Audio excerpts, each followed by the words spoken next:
আমি বিভিন্ন সোর্স থেকে যেটুকু জেনেছি এবং কেন্দ্রীয়ভাবে আমাদের যে নির্বাচনী সেল আছে ওখান থেকে জেনেছি সারা দেশের জেলা পর্যায় থেকে কনস্টিটিউয়েন্সি ওয়াইজ আমরা যে ফলাফলগুলো বেসরকারিভাবে কালেকশন করেছি গণমাধ্যমের বন্ধুদের মাধ্যমে, সংবাদ মাধ্যমের মাধ্যমে, আর যেগুলো জানতে পেরেছি তাতে বিএনপি 2/3 বেশি মেজরিটি নিয়ে ইনশাআল্লাহ জাতীয় সংসদে যাবে।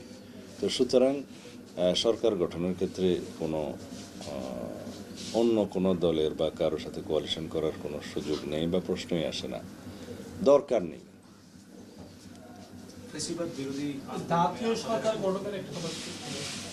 না, আমরা সেই জাতীয় সরকার গঠন করার ক্ষেত্রে আমাদের 31 দফাতে উল্লেখ করেছি যারা আমাদের সাথে ফ্যাসিবাদ বিরোধী গণতান্ত্রিক আন্দোলনে যুগপৎ আন্দোলনের শরিক ছিল তাদেরকে সাথে নিয়ে নির্বাচন করা, এবং যদি ফ্যাসিবাদের পতন হয় তখনকার ভাষ্য বলছি, তখন সবাই মিলে ঐক্যমতের ভিত্তিতে জাতীয় সরকার।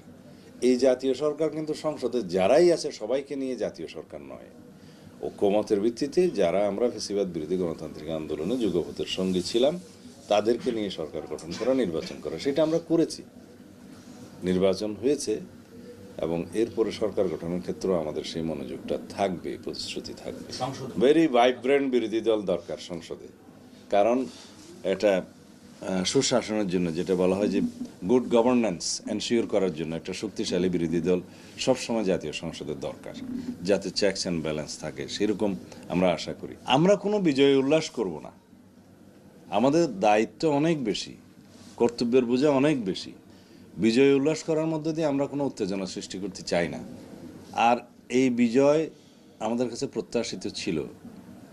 আমরা নির্বাচনের আগেও এবং নির্বাচনের পরে আমাদের মাননীয় চেয়ারম্যান সাহেব স্বদেশ প্রত্যাবর্তনের পরে আমরা জনগণের মধ্যে যে উচ্ছ্বাস দেখেছি এবং যে সমর্থন পেয়েছি, সারা দেশে আমাদের চেয়ারম্যান সাহেবকে, জনাব তারেক রহমান সাহেবকে দেখার জন্য, ওনার কথা শোনার জন্য সারা রাত ধরে মানুষ অপেক্ষা করেছে, ভোর রাত্র পর্যন্ত। তখনই আমরা মেসেজ পেয়ে গেছি এই দেশের মানুষ কি চায়। তাছাড়া বিএনপি এই দেশের গণমানুষের পরীক্ষিত দল, গণতন্ত্রকে বারবার রক্ষা করার, উদ্ধার করার দল, বহুদলীয় গণতন্ত্র পুনঃপ্রতিষ্ঠা করার দল, এবং আইনের শাসন প্রতিষ্ঠা করার দল, বিচার বিভাগের স্বাধীনতা নিশ্চিত করার দল, গণমাধ্যমের স্বাধীনতা নিশ্চিত করার দল সেই 1979 সাল থেকে। তো সুতরাং রাষ্ট্র পরিচালনার ক্ষেত্রে বিএনপি কখনো কখনো দুই একটি ভুল করতে পারে, যেটা খুব স্বাভাবিক রাষ্ট্র পরিচালনায় থাকলে। তাছাড়া এদেশের মানুষ বিচার করেছে যে বিএনপির হাতেই এই দেশ নিরাপদ, এদেশের স্বাধীনতা, সার্বভৌমত্ব, নিরাপত্তা সব কিছুই বিএনপির হাতেই নিরাপদ। সুতরাং তারা সঠিক সিদ্ধান্তই নিয়েছে। এবং আমাদের যে প্রতিশ্রুতি, আমাদের চেয়ারম্যান সাহেব জনাব তারেক রহমান সাহেব যেটা বলেছেন যে আই হ্যাভ এ প্ল্যান, সেই প্রতিশ্রুতি তো কাগজে বিষয় নয়, সেটা বাস্তব।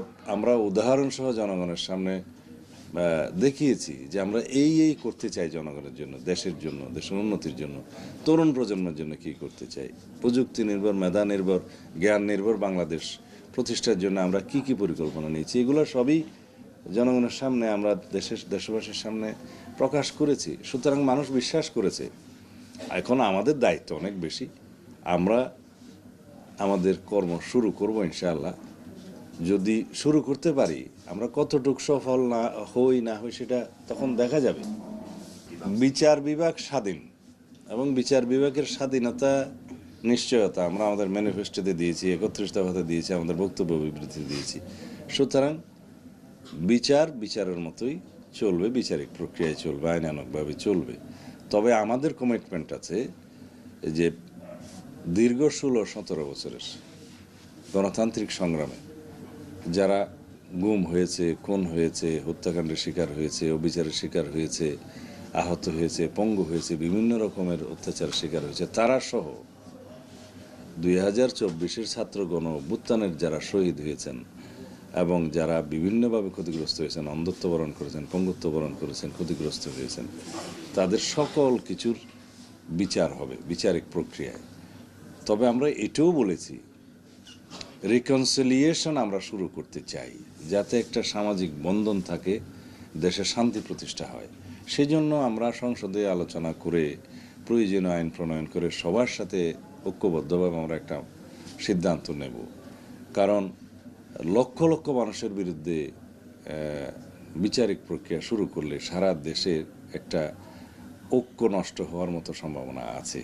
সুতরাং আমরা ওগুলো ক্ষমা করব না যারা গণহত্যার জন্য দায়ী, যারা গুম খুনের সাথে জড়িত, যারা অত্যাচার নির্যাতন করেছে, এইগুলো আমরা কখনোই ক্ষমা করব না, জনগণ ক্ষমা করবে না, সেগুলো বিচারিক প্রক্রিয়ার মধ্যেই যাবে। তবে একটা সামাজিক রিকনসিলিয়েশনের প্রস্তাব আমরা দেব, যাতে করে একটা সামাজিক বন্ধন বা শান্তি প্রতিষ্ঠা করা যায়, যেটা সাউথ আফ্রিকায় হয়েছে, পৃথিবীর বিভিন্ন দেশে হয়েছে, অতীতে দেখা যায়। সেটা সংসদে আলাপ আলোচনার মধ্য দিয়ে সিদ্ধান্ত নিতে হবে। আমরা দেশের সমস্ত মানুষকে ঐক্যবদ্ধ করে এগিয়ে যেতে চাই এই দেশটাকে।